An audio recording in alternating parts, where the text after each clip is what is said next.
മിഡീസ് ടവറിലേക്ക് സ്വാഗതം. കഴിഞ്ഞ ദിവസത്തെ മഴയ്ക്ക് പിന്നാലെ UAE-യിൽ താപനില കുറഞ്ഞ തണുപ്പേറി. ശനിയാഴ്ച രാവിലെ 5 മണിയോടെ റാസൽ ഖൈമയിലെ ജബൽ ജെയ്സിൽ രേഖപ്പെടുത്തിയ 4.2 ഡിഗ്രി സെൽഷ്യസ് ഈ വർഷത്തെ ഏറ്റവും കുറഞ്ഞ താപനിലയാണിത്.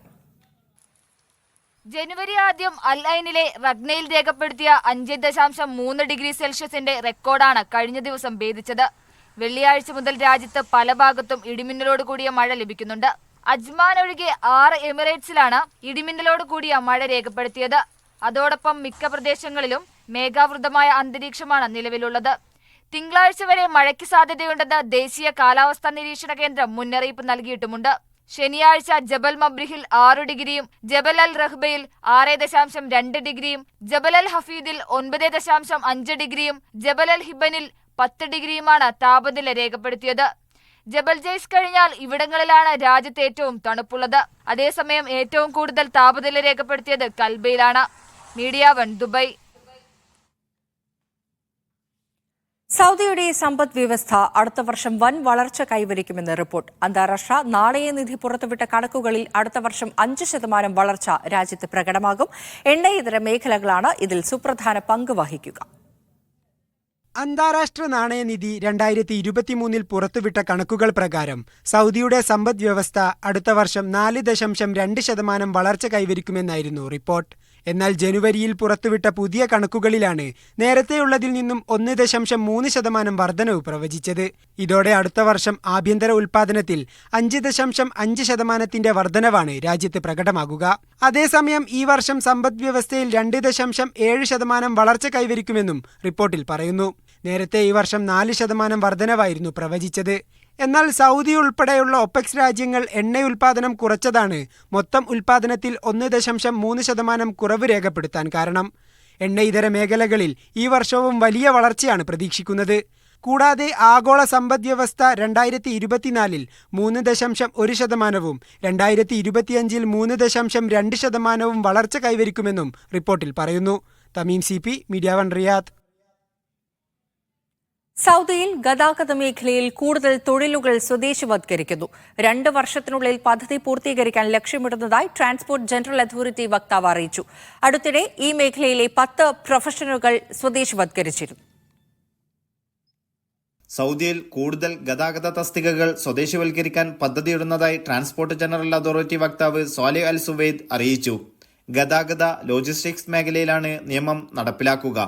ഗതാഗത ലോജിസ്റ്റിക്സ് മേഖലയിൽ സ്വദേശികളുടെ പ്രാതിനിധ്യം വർദ്ധിപ്പിക്കുന്നതിനും കൂടുതൽ തൊഴിലവസരങ്ങൾ സൃഷ്ടിക്കുന്നതിനും ലക്ഷ്യമിട്ടാണ് പദ്ധതി നടപ്പിലാക്കുന്നത്. അടുത്ത 2 വർഷം കൊണ്ട് പദ്ധതി പൂർത്തിയാക്കാനാണ് പദ്ധതിയിടുന്നതെന്നും സ്വാലിഹ് അൽ സുവൈദ് പറഞ്ഞു. 10ഓളം തസ്തികകളിൽ അടുത്തിടെ ഈ മേഖലയിൽ സ്വദേശിവൽക്കരണം നടപ്പിലാക്കിയിരുന്നു. ഇതിനു പുറമെയാണ് പുതിയ മേഖലകളിൽ കൂടി നിയമം വരുന്നത്. ഇതിനായി ഈ മേഖലയിൽ പ്രവർത്തിക്കുന്ന സ്വകാര്യ കമ്പനികൾക്ക് പ്രോത്സാഹനങ്ങളും പിന്തുണയും നൽകുന്നതിന് നിരവധി കരാറുകളും ഒപ്പുവെച്ചിട്ടുണ്ട്. മേഖലയ്ക്കാവശ്യമായ കഴിവും യോഗ്യതയുമുള്ള സ്വദേശി ജീവനക്കാരെ ലഭ്യമാക്കുന്നതിന് പ്രത്യേക പരിശീലനങ്ങളും ലഭ്യമാക്കി വരുന്നുണ്ട്. Naushad Irikkur, media 1, Dammam. പ്രധാനമന്ത്രി നരേന്ദ്രമോദി പങ്കെടുക്കുന്ന അഹ്ലൻ മോദി ചടങ്ങിൽ സംബന്ധിക്കുന്നതിന് രജിസ്റ്റർ ചെയ്ത ഇന്ത്യൻ പ്രവാസികളുടെ എണ്ണം 60,000 കടന്നു. അബുദാബിയിൽ സർക്കാർ സൗജന്യമായി വിട്ടു നൽകിയ ഭൂമിയിൽ നിർമ്മിച്ച ക്ഷേത്രമായ ബാബ്സ് മന്ദിർ ഫെബ്രുവരി 14 ഉദ്ഘാടനം ചെയ്യുന്നതിനായാണ് മോദി അബുദാബിയിലെത്തുന്നത്. ഫെബ്രുവരി 13 പ്രവാസി സമൂഹവുമായി നരേന്ദ്രമോദി അബുദാബിയിൽ സംവദിക്കുന്നത്. സൗദിയിലെ അൽ ഹസയ്ക്കടുത്ത് വാഹനാപകടത്തിൽ മലയാളി വിദ്യാർത്ഥി മരിച്ചു. ദമാം ഇന്ത്യൻ സ്കൂൾ 2ാം ക്ലാസ് വിദ്യാർത്ഥി. കോഴിക്കോട് ഫറൂഖ് സ്വദേശി ഐറിൻ ജാനാണ് മരിച്ചത്. വാരാന്ത്യ അവധി ചെലവഴിക്കാൻ പോയ കുടുംബങ്ങളാണ് അപകടത്തിൽപ്പെട്ടത്. ദമാം അൽഹസക്കടുത്ത് വെച്ചാണ് വാഹനാപകടം. ദമാമിൽ നിന്നും വാരാന്ത്യാവധി ചെലവഴിക്കാൻ പോയ കുടുംബങ്ങളാണ് അപകടത്തിൽപ്പെട്ടത്. അപകടത്തിൽ ദമാം ഇന്ത്യൻ സ്കൂൾ 2ാം ക്ലാസ് വിദ്യാർത്ഥി കോഴിക്കോട് ഫറൂഖ് സ്വദേശി ജംഷീറിന്റെ മകൾ ഐറിൻ ജാൻ സംഭവസ്ഥലത്ത് വെച്ച് തന്നെ മരിച്ചു. ദമാം അൽ ഉക്കൈർ റോഡിൽ വെച്ച് ഇവർ സഞ്ചരിച്ച പ്രാഡോ വാൻ മറിഞ്ഞാണ് അപകടമുണ്ടായത്. കൂടെയുണ്ടായിരുന്നവർ നിസ്സാര പരിക്കുകളോടെ രക്ഷപ്പെട്ടു. ജംഷീറിന്റെ മൂത്ത മകൾ എമിൻ ജാനും സുഹൃത്തിന്റെ കുട്ടികളും കൂടെയുണ്ടായിരുന്നു. മൃതദേഹം അൽഹസ സെൻട്രൽ ആശുപത്രി മോർച്ചറിയിൽ സൂക്ഷിച്ചിരിക്കുകയാണ് ഇപ്പോൾ. നിയമ നടപടികൾ പൂർത്തിയാക്കി നാട്ടിലേക്ക് കൊണ്ടുപോകുന്നതിനുള്ള ഒരുക്കത്തിലാണ് മാതാപിതാക്കളും ബന്ധുക്കളും. Naushad Irikkur, media 1, Dammam. കോഴിക്കോട് പുതിയങ്ങാടി സ്വദേശി സുഹറ ഖത്തറിൽ വാഹനാപകടത്തിൽ മരിച്ചു. പൊന്മാടത്ത് സുഹറയാണ് അൽവക്രയിൽ റോഡ് മുറിച്ചു കടക്കവെ വാഹനം തട്ടി മരിച്ചത്. 67 വയസ്സായിരുന്നു. ഖത്തറിലുള്ള മകളുടെ കുടുംബത്തെ സന്ദർശിക്കാൻ എത്തിയതായിരുന്നു. ഹമദ് മെഡിക്കൽ കോർപ്പറേഷൻ ആശുപത്രി മോർച്ചയിൽ സൂക്ഷിച്ച മൃതദേഹം നടപടികൾ പൂർത്തിയാക്കിയ ശേഷം ഞായറാഴ്ചയോടെ നാട്ടിലെത്തിക്കുമെന്ന് KMCC അൽ ഇഹ്സാൻ മയ്യത്ത് പരിപാലന കമ്മിറ്റി ഭാരവാഹികൾ അറിയിച്ചു. 2 ദിവസം നീണ്ട ഗൾഫ് മാധ്യമം എജു കഫേ മേള സമാപിച്ചു. ആയിരക്കണക്കിന് വിദ്യാർത്ഥികളും രക്ഷിതാക്കളുമാണ് മേളയിൽ പങ്കെടുക്കാനെത്തിയത്. മെന്റലിസ്റ്റ് ആദിയുടെ പ്രകടനത്തോടെയായിരുന്നു സമാപനം. വിദ്യാർത്ഥികൾക്ക് ഉന്നത വിദ്യാഭ്യാസത്തിലേക്ക് പുതിയ ദിശാബോധവും പഠന മുന്നേറ്റവും നൽകുന്ന നിരവധി പരിപാടികളാണ് 2 ദിവസമായി നീണ്ടുനിന്ന ഗൾഫ് മാധ്യമം മെട്രോ മെഡിക്കൽ ഗ്രൂപ്പ് എജു കഫേയിൽ ഒരുക്കിയത്. GCC രാജ്യങ്ങളിലെ മികച്ച വിദ്യാഭ്യാസ കരിയർ മേളയെന്ന ഖ്യാതി നേടിയ എജു കഫേ UAE, ഖത്തർ, ഇന്ത്യ എന്നിവിടങ്ങളിലെ വിജയകരമായ പ്രദർശനത്തിന് ശേഷമാണ് കുവൈത്തിൽ എത്തിയത്. 10 വർഷങ്ങൾക്ക് ശേഷമാണ് നമ്മുടെ എജു കഫേ കുവൈത്തിലേക്ക് വരുന്നത്. യഥാർത്ഥത്തിൽ ഒരുപാട് ആശങ്കകളുണ്ടായിരുന്നു. നമുക്ക് പരീക്ഷാക്കാലമാണ്, കുട്ടികൾക്ക് ഒരുപാട് പ്രയാസങ്ങളുണ്ടാവും. പക്ഷേ ഞങ്ങളെയൊക്കെ ഞെട്ടിച്ചുകൊണ്ടുള്ളൊരു ഒരു പ്രതികരണമാണ് കുവൈത്തിൽ നിന്ന് ഉണ്ടായിട്ടുള്ളത്. എജു കഫേയുടെ ആദ്യ എഡിഷൻ എന്നുള്ള രീതിയിൽ ഒരുപാട് പ്രതീക്ഷകൾ നൽകുന്ന ഒരു എഡിഷൻ കൂടിയായിരുന്നു. കുട്ടികളുടെ ഒരുപാട് പ്രശ്നങ്ങൾ ചർച്ച ചെയ്യാൻ വേണ്ടിയിട്ട് അവർ നമ്മുടെ ഫാക്കൽറ്റീസുമായിട്ട് സംവദിക്കാനും അവരുമായിട്ടുള്ള ചോദ്യോത്തരവേളകളിലൊക്കെ വളരെ സജീവമായി പങ്കെടുക്കുകയും പേഴ്സണലി ഇവരൊക്കെയായിട്ട് ഇൻട്രാക്ട് ചെയ്യുകയും ചെയ്യുന്നു എന്നുള്ളതാണ് ഒന്നാമത്തെ കാര്യം. കുവൈത്തിൽ ആദ്യമായി സംഘടിപ്പിച്ച മേളയിൽ മികച്ച പ്രതികരണമാണ് ലഭിച്ചത്. വിവിധ സെഷനുകളിലായി വിദ്യാർത്ഥികളും രക്ഷിതാക്കളും വിദ്യാഭ്യാസ പ്രവർത്തകരും അടക്കം ആയിരങ്ങൾ ഭാഗമായി. ശനിയാഴ്ച രാവിലെ 10 മുതൽ എക്സിബിഷൻ സ്റ്റാളുകൾ സജീവമായിരുന്നു. ഇന്ത്യയിലെയും വിദേശത്തെയും യൂണിവേഴ്സിറ്റികൾ, മെഡിക്കൽ വിദ്യാഭ്യാസ സ്ഥാപനങ്ങൾ, കോളേജുകൾ തുടങ്ങി ഉന്നത വിദ്യാഭ്യാസ രംഗത്തെ വിവിധ സ്ഥാപനങ്ങളുടെ സ്റ്റാളുകളിൽ വിദ്യാർത്ഥികൾക്ക് വേണ്ട മാർഗനിർദ്ദേശങ്ങൾ നൽകി. ഗൾഫ് മാധ്യമത്തിൻ്റെ എജു കഫേ കുവൈറ്റിൽ ആദ്യമായിട്ട് നടത്തുന്നതാണ്. അപ്പോൾ അതിൽ നമ്മൾ പങ്കെടുത്തു.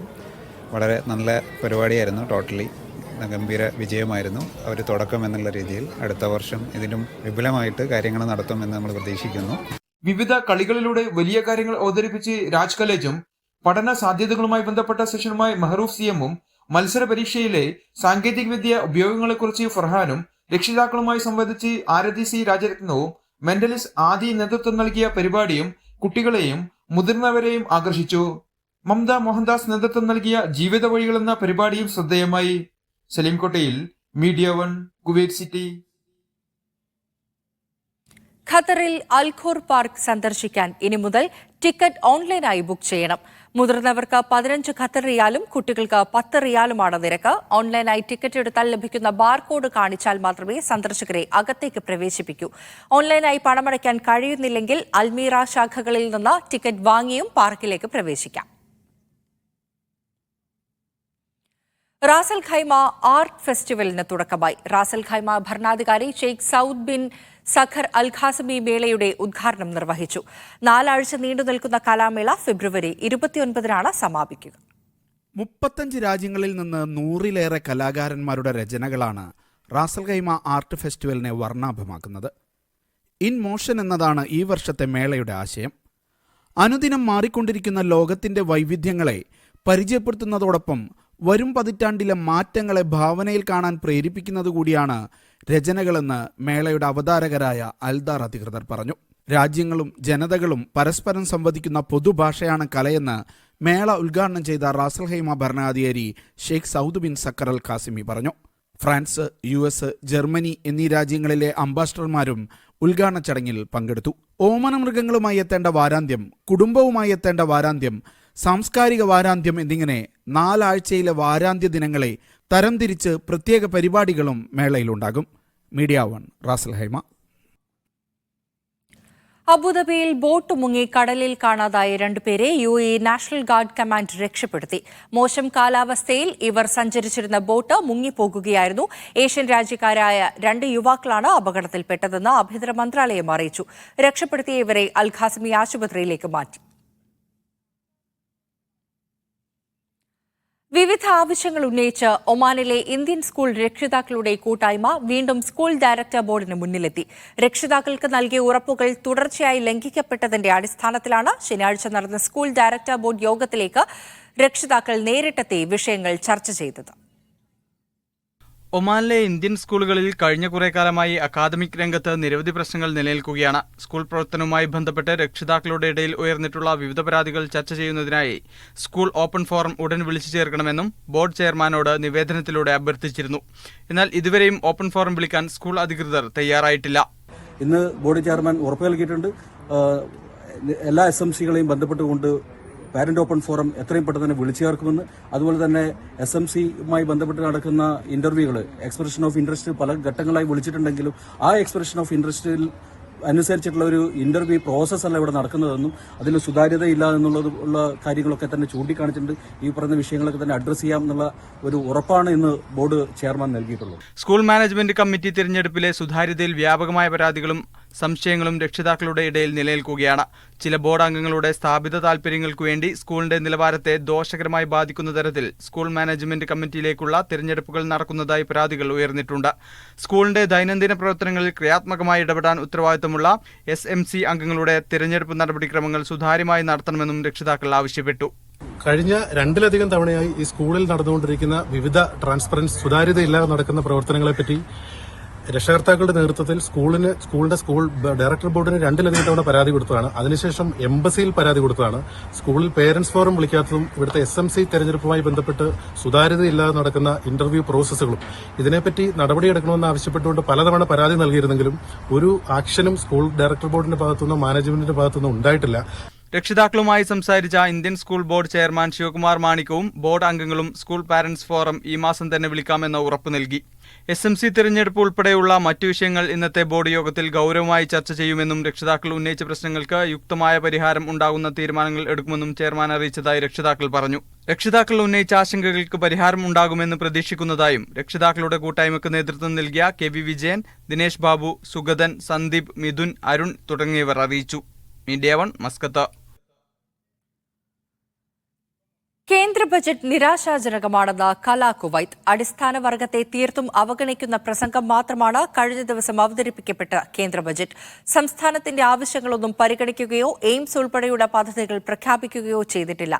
വർദ്ധിച്ച തോതിൽ പ്രവാസികൾ മടങ്ങിവരുന്ന സാഹചര്യത്തിൽ അവരുടെ പുനരധിവാസത്തെക്കുറിച്ച് ബജറ്റിൽ ഒന്നും തന്നെ കാണുന്നില്ലെന്നും Kala Kuwait president Anoop Mangat, general secretary Saji Thomas Mathew എന്നിവർ പറഞ്ഞു.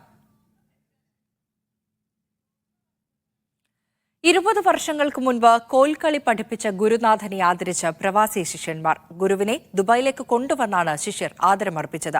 ഗുരു പഠിപ്പിച്ച ചുവടുകൾ തെറ്റാതെ കോൽക്കളിയിലൂടെ തന്നെയായിരുന്നു ശിഷ്യരുടെ വരവേൽപ്പ്.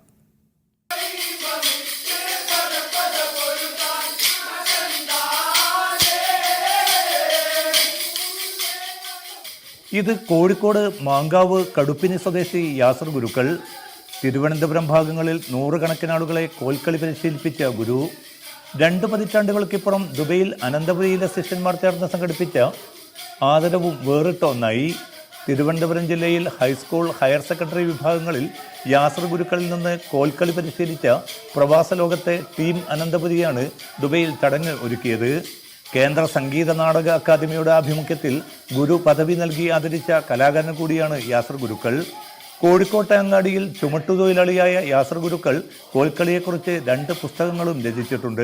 ഇതര കലകളെ സംബന്ധിച്ചിടത്തോളം ഈ ഒരു വീറും വാശിയും അല്ലെങ്കിൽ മനസ്സിൽ അത്രയും ഉൾക്കൊണ്ടൊരു കലാരൂപമാണ് മിക്കവാറും ഈ കോൽക്കളി കളിച്ചവർക്കറിയാം. ആ കല പഠിച്ചു കഴിഞ്ഞാൽ രക്തത്തിൽ അലിഞ്ഞ പോലെയാണ്. അത് എന്നും എപ്പോഴും അത് ഉൾക്കൊണ്ട് അത് ചെയ്യാൻ പറ്റുന്ന ഒരു കലാരൂപമാണ്. അപ്പോൾ അത് അന്ന് ഉൾക്കൊണ്ടതിൻ്റെ ഫലമാണ് ഇന്ന് ഈ വേദിയിൽ ഈ ഒരു സമയത്ത് അവർ മുമ്പോട്ട് കൊണ്ടുവന്നത്. പ്രവാസികൾ അവർ അധ്വാനത്തിൻ്റെ ഇടയ്ക്ക് ഒരു ആയാസം കണ്ടെത്താൻ വേണ്ടിയിട്ട് മാത്രമല്ല, അവർക്കൊരു ഉത്സാഹത്തിന് വേണ്ടിയിട്ടും കൂടെ ഇത് ചെയ്യുന്നുണ്ട്.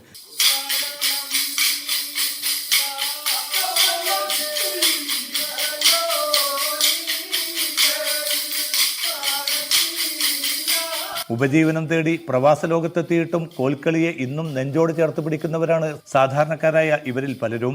ഇത്തരമൊരു ചടങ്ങ് സംഘടിപ്പിക്കാൻ സാധിച്ചതിന്റെ നിറഞ്ഞ സംതൃപ്തിയിലാണ് ശിഷ്യർ. ഞാൻ 2003 ബാച്ചിൽ 30 ശിഷ്യനായിട്ട് കളിച്ച ആളാണ്. തിരുവനന്തപുരം ജില്ലയെ പ്രതിനിധീകരിച്ച് കളിച്ച ആളാണ്. നമ്മൾ ഇപ്പോൾ ജീവിതത്തിലെ ഏറ്റവും നല്ല സന്തോഷ മുഹൂർത്തത്തിലാണ് ഇപ്പോൾ നമ്മൾ ഉള്ളത്. ഇദ്ദേഹത്തിനെ പോലെ ഒരു ഗുരുവിനെ നമുക്ക് കിട്ടിയതിൽ നമ്മൾ ഈ തിരുവനന്തപുരം ജില്ലയിലെ എല്ലാ ശിഷ്യന്മാരും അതിയായ സന്തോഷത്തിലാണ്. ടീം അനന്തപുരിയുടെ കോൽക്കളിയും മാപ്പിളപ്പാട്ട് ഗാനാലാപനവും അരങ്ങേറി. സംഷുദ്ദീൻ നെല്ലറ ചടങ്ങ് ഉദ്ഘാടനം ചെയ്തു. AK Faisal, V Arunkumar, Nishan Malik, Tholhath, Rahmath Pulikkal, Azeez Manammal, KM Rasheed Ahammed, Rafi Manjeri, A Nahas, Rafi Alankode, Shihab Edarikode എന്നിവർ സംസാരിച്ചു. Media 1 Dubai. ഖത്തർ KMCC വനിതാ ഘടകം നിലവിൽ വന്നു. സമീറ അബ്ദുൽ നാസറാണ് പ്രസിഡന്റ്. KMCC സംഘടിപ്പിച്ച ഫാമിലിയ പരിപാടിയിലാണ് കമ്മിറ്റിയെ പ്രഖ്യാപിച്ചത്. അൽ മഷാഫിലെ പൊടാർപേൾ സ്കൂളിൽ നടന്ന പ്രൗഢഗംഭീരമായ പരിപാടിയിലാണ് KMCC വനിതാ വിംഗ് പ്രഖ്യാപനം നടന്നത്. വനിതാ ലീഗ് സംസ്ഥാന അധ്യക്ഷ സുഹ്റ മമ്പാട് പുതിയ ഭാരവാഹികളെ പ്രഖ്യാപിച്ചു. പ്രസിഡന്റായി കോഴിക്കോട് സ്വദേശി സമീറ അബ്ദുൽ നാസറിനെയും ജനറൽ സെക്രട്ടറിയായി സെലീന കൂലത്തിനെയും തെരഞ്ഞെടുത്തു. സമീറ അൻവർ സാദത്താണ് ട്രഷറർ. മുസ്ലിം ലീഗ് സംസ്ഥാന സെക്രട്ടറി പാറക്കൽ അബ്ദുള്ള ഫാമിലിയ 2024 ഉദ്ഘാടനം ചെയ്തു. KMCC ഖത്തർ സംസ്ഥാന പ്രസിഡന്റ് ഡോക്ടർ അബ്ദുൽ സമദ് അധ്യക്ഷത വഹിച്ചു. അഡ്വക്കേറ്റ് നജ്മ തബ്ഷിറ മുഖ്യപ്രഭാഷണം നടത്തി. ഉപദേശക സമിതി വൈസ് ചെയർമാൻ അബ്ദുൽ നാസർ നാച്ചി ആശംസ നേർന്നു. കാലിക്കറ്റ് സർവകലാശാല MA മാത്തമാറ്റിക്സ് പരീക്ഷയിൽ 6ാം റാങ്ക് സ്വന്തമാക്കിയ ഫാത്തിമ അദീന റജാസിന് KMCC ഖത്തർ എഡ്യൂക്കേഷൻ എക്സലൻസി അവാർഡും സമ്മാനിച്ചു. KMCC കലാസാഹിത്യ സാംസ്കാരിക വിഭാഗമായ സമീക്ഷയുടെ നേതൃത്വത്തിൽ ഗായകൻ താജുദ്ദീൻ വടകരയും സംഘവും അവതരിപ്പിച്ച കലാസന്ധ്യയും അരങ്ങേറി. സംസ്ഥാന ജനറൽ സെക്രട്ടറി സലീം നാലകത്ത് സ്വാഗതവും ട്രഷറർ PSM ഹുസൈൻ നന്ദിയും പറഞ്ഞു. Media 1 Doha.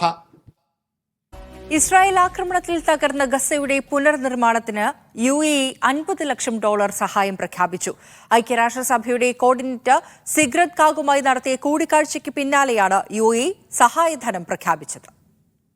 ഗസയുടെ പുനർനിർമ്മാണത്തിനായി ഐക്യരാഷ്ട്രസഭ കോർഡിനേറ്റർ സിദ്രിക് കാഗ് നടത്തുന്ന പ്രവർത്തനങ്ങൾക്കാണ് UAE $50 ലക്ഷം ധനസഹായം നൽകുക. UAE പ്രസിഡന്റ് Sheikh Mohammed bin Zayed Al നഹ്യാന്റെ നിർദ്ദേശപ്രകാരമാണ് നടപടിയെന്ന് UAE വിദേശകാര്യമന്ത്രി Sheikh Abdullah bin Zayed Al Nahyan പറഞ്ഞു. UAE സന്ദർശിക്കുന്ന സിദ്രിക് കാഗ് വിദേശകാര്യമന്ത്രിയുമായി കൂടിക്കാഴ്ച നടത്തിയിരുന്നു. ഇസ്രായേൽ ആക്രമണം ഗസയിലുണ്ടാക്കിയ മാനുഷിക ദുരന്തങ്ങളെക്കുറിച്ച് അവർ സംസാരിച്ചു. ഗസയിലെ ജനങ്ങളുടെ യാതനകൾ കുറയ്ക്കാനുള്ള മാർഗങ്ങളും അവരുടെ അടിയന്തര ആവശ്യങ്ങളും കൂടിക്കാഴ്ചയിൽ ചർച്ചയായി. ഗസയിൽ UN-ഉം കോർഡിനേറ്ററായ സിദ്രിക് കാഗും നടത്തുന്ന ജീവകാരുണ്യ പ്രവർത്തനങ്ങളെയും പുനർനിർമ്മാണ പദ്ധതികളെയും പിന്തുണയ്ക്കാൻ UAE പ്രതിജ്ഞാബദ്ധമാണെന്ന് ഷെയ്ഖ് അബ്ദുള്ള പറഞ്ഞു. Media 1 Abu Dhabi. Aegon Learning presents Media One Little Scholar, co-powered by Al Muqtadir Gold and Diamond Jewelry. Malayali വിദ്യാർത്ഥികളുടെ അന്താരാഷ്ട്ര വിജ്ഞാനോത്സവമായ മീഡിയ 1 ലിറ്റിൽ സ്കോളർ 2ാം ഘട്ട പരീക്ഷ പൂർത്തിയായി. സംസ്ഥാനത്തെ എല്ലാ ജില്ലകളിലും ചെന്നൈയിലുമായി 15 കേന്ദ്രങ്ങളിൽ നേരിട്ടും ഗൾഫ് രാജ്യങ്ങൾ ഉൾപ്പെടെ 11 കേന്ദ്രങ്ങളിൽ ഓൺലൈനായും 3000-ഓളം വിദ്യാർത്ഥികൾ പങ്കെടുത്തു. വിവിധ കേന്ദ്രങ്ങളിലെ ഉദ്ഘാടന ചടങ്ങിൽ സാമൂഹ്യ രാഷ്ട്രീയ സാംസ്കാരിക രംഗത്തെ പ്രമുഖർ പങ്കെടുത്തു. മലർവാടി, ടീൻ ഇന്ത്യ എന്നീ കൂട്ടായ്മകളുമായി സഹകരിച്ച് മീഡിയ 1 സംഘടിപ്പിക്കുന്ന മീഡിയ 1 ലിറ്റിൽ സ്കോളർ പരീക്ഷയുടെ 2ാം ഘട്ടത്തെ ആവേശത്തോടെയാണ് വിദ്യാർത്ഥികളും രക്ഷിതാക്കളും അധ്യാപകരും വരവേറ്റത്. 1ാം ഘട്ടത്തിൽ പങ്കെടുത്ത 1.5 ലക്ഷം വിദ്യാർത്ഥികളിൽ നിന്ന് തെരഞ്ഞെടുത്ത 3000-ഓളം വിദ്യാർത്ഥികളാണ് 2ാം ഘട്ട മത്സരത്തിനെത്തിയത്. വിവിധ കേന്ദ്രങ്ങളിലെ ഉദ്ഘാടന ചടങ്ങിൽ മന്ത്രിമാരും മറ്റു രാഷ്ട്രീയ സാമൂഹിക സാംസ്കാരിക രംഗത്തെ പ്രമുഖരും പങ്കെടുത്തു. പാലക്കാട് മന്ത്രി K കൃഷ്ണൻകുട്ടി ഉദ്ഘാടനം ചെയ്തു. കാലം മാറി, ഇപ്പൊ സാങ്കേതിക വിദ്യയുടെ സ്കില്ലിലാണ് കഴിവ്, ഡിഗ്രിയോ പോസ്റ്റ് ഗ്രാജുവേറ്റോ ഒന്നുമല്ല. അപ്പൊ അന്വേഷിക്കാനുള്ള മനസ്സ് നിങ്ങൾ വളർത്തിയെടുക്കണം. എനിക്കതാണ് കുട്ടികളോട് പറയാനുള്ളത്. കോഴിക്കോട് മന്ത്രി AK ശശീന്ദ്രനാണ് ഉദ്ഘാടനം നിർവഹിച്ചത്. തിരുവനന്തപുരത്ത് നടന്ന ചടങ്ങിൽ M വിൻസെന്റ് MLA, ചലച്ചിത്ര താരം പ്രേംകുമാർ തുടങ്ങിയവർ പങ്കെടുത്തു. MP-മാരായ ഹൈബി ഈഡൻ, AM ആരിഫ്, MLA-മാരായ Thiruvanchoor Radhakrishnan, PP Chittaranjan, KU Janeesh Kumar, KP Mohanan, IC Balakrishnan, PC Vishnunath, Kozhikode mayor Beena Philip, ജില്ലാ കലക്ടർമാർ, media 1 managing director doctor Yasin Ashraf, CEO Roshan Kakkat, editor Pramod Raman തുടങ്ങിയവർ വിവിധ കേന്ദ്രങ്ങളിൽ പങ്കെടുത്തു. വിജയികൾക്ക് സമ്മാനങ്ങൾ വിതരണം ചെയ്തു. 3ാം ഘട്ട മത്സരം ഓൺലൈനായാണ് നടക്കുക. സീനിയർ വിഭാഗത്തിലെ വിജയികൾ ഗ്രാൻഡ് ഫിനാലയിലേക്ക് തെരഞ്ഞെടുക്കും. ഗ്രാൻഡ് ഫിനാലെ മീഡിയ 1 സംപ്രേഷണം ചെയ്യും. പ്രിപ്പറേഷൻ വളരെ നന്നായിട്ട് പ്രിപ്പയർ ചെയ്യും, പറ്റാവുന്നത്ര ശ്രമിക്കും, ട്രൈ ചെയ്യും. എൻ്റെ എഫേർട്ട് മുഴുവൻ എടുത്ത് സ്റ്റേറ്റ് ലെവല് എൻ്റെ ജില്ലയെ പ്രതിനിധീകരിച്ച് എൻ്റെ സ്കൂളിനെ പ്രതികരിച്ച് എനിക്ക് നല്ലൊരു മത്സരം കാഴ്ചവെക്കാൻ സാധിക്കുമെന്ന് പ്രതീക്ഷിക്കുന്നു. വളരെയധികം സന്തോഷമുണ്ട് ഈ മത്സരത്തിൽ പങ്കെടുക്കാൻ കഴിഞ്ഞതിലും സമ്മാനം നേടാൻ കഴിഞ്ഞതിലും. ഈ മത്സരം നടത്തുന്നതിന് പിന്നിൽ പ്രവർത്തിച്ച മലർവാടിക്കും അതുപോലെ ടീം ഇന്ത്യക്കും മീഡിയ വണ്ണും എല്ലാവർക്കും നന്ദി അറിയിക്കുന്നു. 40 ലക്ഷം രൂപയുടെ സമ്മാനങ്ങളാണ് അന്തിമ വിജയികളെ കാത്തിരിക്കുന്നത്. എയ്ഗൺ ലേണേഴ്സ് ആണ് ലിറ്റിൽ സ്കോളറിന്റെ ടൈറ്റിൽ സ്പോൺസർ. വിവിധ ബ്യൂറോകൾക്കൊപ്പം media one Kozhikode. Kuwait KMCC Kottakkal മണ്ഡലം കമ്മിറ്റി നിലവിൽ വന്നു. പ്രസിഡന്റായി ഹുസൈൻ പരമ്പൂലക്കലിനെയും ജനറൽ സെക്രട്ടറിയായി സൈഫുദ്ദീനെയും തെരഞ്ഞെടുത്തു. നിസാർ കാട്ടിപ്പരുത്തിയാണ് ട്രഷറർ. അബ്ബാസി ആറിധം ഓഡിറ്റോറിയത്തിൽ നടന്ന ജനറൽ ബോഡി യോഗത്തിൽ ഷമീർ വളാഞ്ചേരി അധ്യക്ഷത വഹിച്ചു. തെരഞ്ഞെടുപ്പുകൾക്ക് മുജീബ് ടി, അയ്യൂബ് പുതുപ്പറമ്പ് എന്നിവർ നേതൃത്വം നൽകി. ഹാരിസ് വള്ളിയോത്ത്, MR നാസർ, ഡോക്ടർ മുഹമ്മദ് അലി തുടങ്ങിയവർ ആശംസകൾ നേർന്നു. ഹനീഫ പരവക്കൽ, നാസർ വളാഞ്ചേരി, ഹുസൈൻ മൂടാൽ തുടങ്ങിയവരെ സഹഭാരവാഹികളായും തെരഞ്ഞെടുത്തു. ബാലവേദി കുവൈത്ത് റിപ്പബ്ലിക് ദിനാഘോഷവും കലക്ടീവ് ഡ്രോയിംഗ് മത്സരവും സംഘടിപ്പിച്ചു. മഹബുല്ല കലാ സെന്ററിൽ വച്ച് നടന്ന പരിപാടി മുൻ MP PK ബിജു ഉദ്ഘാടനം ചെയ്തു. കീർത്തന കിരൺ റിപ്പബ്ലിക് ദിന സന്ദേശം അവതരിപ്പിച്ചു. കലക്ടീവ് ഡ്രോയിംഗ് മത്സരത്തിൽ 4 മേഖലകളിൽ നിന്നും 14 ടീമുകളിലായി 122 കുട്ടികൾ പങ്കെടുത്തു. ഫഹീൽ മേഖലയിൽ നിന്നുള്ള ടീമുകൾ 1ഉം 3ഉം സ്ഥാനങ്ങൾ കരസ്ഥമാക്കി. സജി തോമസ് മാത്യു, അനൂപ് മങ്ങാട്ട്, ഹരിരാജ് തുടങ്ങിയവർ ആശംസകൾ നേർന്നു. കലയുടെയും ബാലവേദിയുടെയും ഭാരവാഹികൾ വിജയികൾക്കുള്ള സമ്മാനം വിതരണം ചെയ്തു. EC കാർഗോ ഇനി ദുബായ് ജബൽ അലിയിലും 11ാമത് ബ്രാഞ്ചാണ് പ്രവർത്തനം ആരംഭിച്ചത്. ഏറ്റവും എളുപ്പത്തിൽ ലോകത്തെവിടെയും കാർഗോ ഉത്പന്നങ്ങൾ എത്തിക്കാൻ മികച്ച ശൃംഖലയാണ് EC കാർഗോയ്ക്കുള്ളതെന്ന് ബന്ധപ്പെട്ടവർ അറിയിച്ചു. ദുബായ് ജബൽ അലി എക്സ്പോ മാളിലാണ് EC കാർഗോയുടെ പുതിയ ബ്രാഞ്ച് പ്രവർത്തനം ആരംഭിച്ചത്. പ്രമുഖ പണ്ഡിതൻ സിൻസാറുൽ ഹക്ക് ഹുദവി ഉദ്ഘാടനം നിർവഹിച്ചു. അൽഹാജി ഷെയ്ഖ് അഹമ്മദ് ഉൾപ്പെടെ നിരവധി പ്രമുഖർ സന്നിധരായിരുന്നു. എയർ, സീ കാർഗോ ഉൽപ്പന്നങ്ങളുടെ അതിവേഗ ഡെലിവറിക്കായി ഇന്ത്യയിലെ എല്ലാ പ്രധാന പോർട്ടുകളിലും ഓഫീസ് സൗകര്യം ഒരുക്കിയിട്ടുണ്ട്. ഇതിനു പുറമെ TR ഫെസിലിറ്റി മുഖേന ഡ്യൂട്ടി ഫ്രീ ആയി ഇലക്ട്രോണിക്സ്, ഫർണിച്ചർ ഉൽപ്പന്നങ്ങളുടെ jumbo box door to door ഡെലിവറിയും ലഭ്യമാക്കിയതായി EC കാർഗോ പ്രതിനിധികൾ വ്യക്തമാക്കി. EC കാർഗോയുടെ മാനേജ്മെന്റും മുഴുവൻ സ്റ്റാഫുകളും സേവനം എന്ന വാക്കിന്റെ അർത്ഥം പരിപൂർണമായി മനസ്സിലാക്കിക്കൊണ്ട് നടത്തിയ പ്രവർത്തനങ്ങൾ ജനങ്ങൾക്കിടയിൽ പ്രവാസികളുടെ പ്രിയപ്പെട്ട കാർഗോയി മാറ്റുകയായിരുന്നു EC കാർഗോ. ആ ഒരു ധൈര്യമാണ് UAE-യിലെ 11ാമത്തെ ബ്രാഞ്ചായി ജബൽ അലി എക്സ്പോ മാളിൽ ഇപ്പോൾ ആരംഭിക്കാൻ ഞങ്ങൾക്ക് പ്രചോദനമായത്. UAE-യിലെ എല്ലാ എമിറേറ്റുകളിലും ബ്രാഞ്ചുകളുള്ള EC കാർഗോ ഉപഭോക്താക്കൾക്കായി നേരിട്ട് വിളിക്കാനായി 80011618 എന്ന ടോൾ ഫ്രീ നമ്പറും ഒരുക്കിയതായി ബന്ധപ്പെട്ടവർ അറിയിച്ചു. Media one Dubai. നവീകരിച്ച ഇലക്ട്രോണിക് ഉപകരണങ്ങളുടെ വിപണന രംഗത്ത് ശ്രദ്ധേയരായ സലോമി UAE-യിൽ 2ാമത്തെ ഷോറൂം തുറന്നു. വേസ്റ്റുകൾ കുറയ്ക്കാനും സുസ്ഥിര വികസനം സാധ്യമാക്കാനും ലക്ഷ്യമിട്ട് കമ്പനി നടത്തുന്ന പദ്ധതികളും സലോമി അധികൃതർ ചടങ്ങിൽ പ്രഖ്യാപിച്ചു. ഷാർജ മുവൈലയിലാണ് സലോമി 2ാമത്തെ ഷോറൂം തുറന്നത്. മിഡിൽ ഈസ്റ്റിൽ മാലിന്യ സംസ്കരണ സുസ്ഥിര വികസന മേഖലയിലെ പ്രമുഖരായ ബിയായുടെ പ്രതിനിധി അബ്ദുള്ള ഹുസൈൻ അൽ ബൈറാഖ് ഷോറൂമിന്റെ ഉദ്ഘാടനം നിർവഹിച്ചു. ഉപയോഗിച്ച ഇലക്ട്രോണിക് ഉപകരണങ്ങൾ മികച്ച സാങ്കേതികവിദ്യയുടെ സഹായത്തോടെ നവീകരിച്ച് 1 വർഷത്തെ വാറണ്ടിയോടെ ഉപഭോക്താക്കളിൽ എത്തിക്കുന്നതാണ് സലോമി എന്ന ബ്രാൻഡിന്റെ പ്രത്യേകത. ആവശ്യക്കാർക്ക് ഇലക്ട്രോണിക് ഉപകരണങ്ങൾ ലഭ്യമാക്കുന്നതിനു പുറമെ വേസ്റ്റുകൾ ഭൂമുഖത്ത് കുന്നുകൂടുന്നത് തടയാനും ഈ ബിസിനസ്സിലൂടെ കഴിയുമെന്ന് സ്ഥാപകൻ നൌഷാദ് റഹ്മാൻ പറഞ്ഞു. പലപ്പോഴും നമ്മൾ നോക്കുമ്പോൾ ഒരു കോമൺ മാൻ, അതാണല്ലോ ലോകത്ത് കൂടുതലുള്ളത്, ടെക്നോളജി അഫോർഡബിൾ അല്ല. അതുപോലെ തന്നെ മറ്റൊരു വശത്ത് ഗവൺമെൻറ്റിന് വല്ലാത്തൊരു ഹെവി ലോഡാണ് വേസ്റ്റ് കൊടുത്തുകൊണ്ടിരിക്കുന്നത്. പലപ്പോഴും ഒരാൾക്ക് ആവശ്യമില്ലാത്ത വസ്തു മറ്റൊരാൾക്ക് വളരെ ആവശ്യപ്പെട്ട വസ്തുവാണ്. ഈ രണ്ടിനും നമ്മൾ ബ്രിഡ്ജ് ചെയ്യുന്ന ഒരു കമ്പനിയാണ് സലോമി. സുസ്ഥിര പരിസ്ഥിതി സൗഹൃദ വികസനത്തെ പിന്തുണയ്ക്കാൻ കമ്പനി നടപ്പാക്കുന്ന മിഷൻ നെറ്റ് സീറോ 2050യുടെ ലോഗോയും ചടങ്ങിൽ പ്രകാശനം ചെയ്തു. സർക്കാർ ഏജൻസികൾ, സന്നദ്ധ സംഘടനകൾ എന്നിവയുമായി സഹകരിച്ച് സുസ്ഥിര ഭാവിക്കായി ലോകമെമ്പാടും 50,000 വൃക്ഷത്തൈകൾ വെച്ചുപിടിപ്പിക്കുന്ന പദ്ധതിയും നടപ്പാക്കുമെന്ന് നൌഷാദ് റഹ്മാൻ പറഞ്ഞു. ഷാർജ ഇന്ത്യൻ അസോസിയേഷൻ മുൻ പ്രസിഡന്റ് EP ജോൺസൺ ഉൾപ്പെടെ നിരവധി പ്രമുഖർ ഉദ്ഘാടന ചടങ്ങിൽ പങ്കെടുത്തു. Media one Sharjah. Pala brilliant study centre ദുബായിലും മെഡിക്കൽ എഞ്ചിനീയറിംഗ് പരീക്ഷാ പരിശീലന രംഗത്ത് 4 പതിറ്റാണ്ടായി സജീവമായ പാല ബ്രില്യൻറ്റ് സ്റ്റഡി സെന്റർ വിവിധ പ്രോഗ്രാമുകളാണ് ദുബായിൽ ആരംഭിക്കുന്നതെന്ന് സാരഥികൾ വാർത്താ സമ്മേളനത്തിൽ അറിയിച്ചു. ഓഫ്ലൈൻ, ഓൺലൈൻ രീതികളിലാണ് പ്രോഗ്രാമുകൾ. ഈ വർഷത്തെ നീറ്റ് എഞ്ചിനീയറിംഗ് പ്രവേശനം ആഗ്രഹിക്കുന്ന 12ാം ക്ലാസ് വിദ്യാർത്ഥികൾക്ക് ബോർഡ് പരീക്ഷകൾക്ക് ശേഷം ഓഫ്ലൈൻ ക്രാഷ് കോഴ്സ് ദുബായ് സെൻട്രലിൽ നടക്കും. അടുത്ത അധ്യയന വർഷം മുതൽ +1, +2 പഠനത്തിനൊപ്പം എൻട്രൻസ് പരിശീലന ബാച്ചുകളും ദുബായ് സെൻട്രലിൽ നടക്കും. ഇനി കറൻസി വിനിമയ നിരക്കുകൾ. സൗദി റിയാൽ 22 രൂപ 13 പൈസ, UAE ദിർഹം 22 രൂപ 60 പൈസ, ഖത്തർ റിയാൽ 22 രൂപ 80 പൈസ, ഒമാൻ റിയാൽ 214 രൂപ 27 പൈസ, കുവൈറ്റ് ദിനാർ 268 രൂപ 62 പൈസ, ബഹ്റൈൻ ദിനാർ 218 രൂപ 84 പൈസ. നോക്കാം പ്രധാന നഗരങ്ങളിലെ താപനില. ദുബായ് കുറഞ്ഞ താപനില 18 ഡിഗ്രി സെൽഷ്യസ്, കൂടിയ താപനില 24 ഡിഗ്രി സെൽഷ്യസ്. അബുദാബി കുറഞ്ഞ താപനില 18 ഡിഗ്രി സെൽഷ്യസ്, കൂടിയ താപനില 23 ഡിഗ്രി സെൽഷ്യസ്. കുവൈറ്റ് സിറ്റി കുറഞ്ഞ താപനില 4 ഡിഗ്രി സെൽഷ്യസ്, കൂടിയ താപനില 20 ഡിഗ്രി സെൽഷ്യസ്. മനാമ കുറഞ്ഞ താപനില 13 ഡിഗ്രി സെൽഷ്യസ്, കൂടിയ താപനില 24 ഡിഗ്രി സെൽഷ്യസ്. ദോഹ കുറഞ്ഞ താപനില 10 ഡിഗ്രി സെൽഷ്യസ്, കൂടിയ താപനില 22 ഡിഗ്രി സെൽഷ്യസ്. മസ്കത്ത് കുറഞ്ഞ താപനില 22 ഡിഗ്രി സെൽഷ്യസ്, കൂടിയ താപനില 30 ഡിഗ്രി സെൽഷ്യസ്. സലാല കുറഞ്ഞ താപനില 19 ഡിഗ്രി സെൽഷ്യസ്, കൂടിയ താപനില 24 ഡിഗ്രി സെൽഷ്യസ്.